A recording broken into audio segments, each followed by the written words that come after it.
మీ business ఏదైనా మీ ఊర్లో promotion చేయాలంటే అది సుమన్ టీవీతోనే సాధ్యం. ఇప్పుడే సంప్రదించండి. అనుకోకుండా ఇన్ఫ్లుయెన్సర్ అయిపోయారు ఈవిడ ఇన్ఫ్లుయెన్సర్ అయిపోవాల్సి వచ్చింది. ఇంకెవరో వీడియో తీసిన తర్వాత ఇన్ఫ్లుయెన్సర్ అయ్యారు.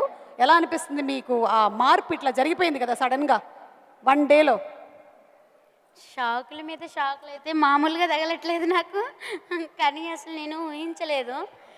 కానీ అందరికీ నిజంగా పేరు పేరున అందరికీ ధన్యవాదాలు తెలుపుకుంటున్నాను. ఎందుకంటే నేను ఎక్కడుంటానో ఎక్కడో నాకే తెలియదు. ప్రపంచం అంటే ఏంటో కూడా తెలియదు. నాకే ఇవాళ ఇంతమందిలోకి తీసుకొచ్చారంటే నిజంగా సోషల్ మీడియాకి థ్యాంక్ యూ. అలాగే నన్ను సపోర్ట్ చేస్తున్న వాళ్ళందరికీ కూడా, మీ అందరికీ కూడా పేరు పేరున ధన్యవాదాలు తెలుపుకుంటున్నాను. Thank you very much. అలాగే కానీ చాలా సంతోషంగా ఉంది.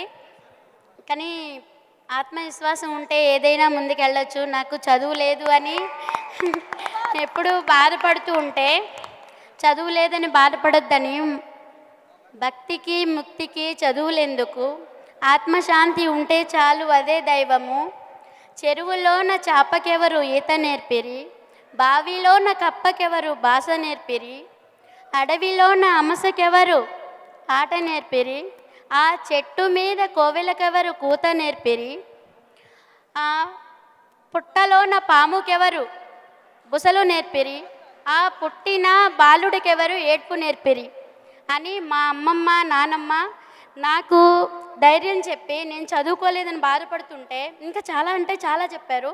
కానీ చదువు ఒక్కటే కాదు, నీ ఆత్మవిశ్వాసం ముందర పని అనేది నేర్చుకుంటే మనం చేసిన దానికి ప్రతిఫలం ఆశించకుండా ముందుకు వెళ్తే అంతా మంచి జరుగుతుందని చెప్పారు. కానీ నిజంగా నేను ఎప్పుడూ ఇలా ఎక్స్పెక్ట్ చేయలేదు. కానీ వాళ్ళు చెప్పింది పెద్దల మాట వింటే అది ఎప్పటికైనా సరే విజయమని నా విషయంలో ప్రూవ్ అయింది. సో అందరికీ ఒకటే చెప్తాను, పెద్దల మాట అందరూ వింటే విజయమే కానీ అపజయం ఉండదు. Thank you very much.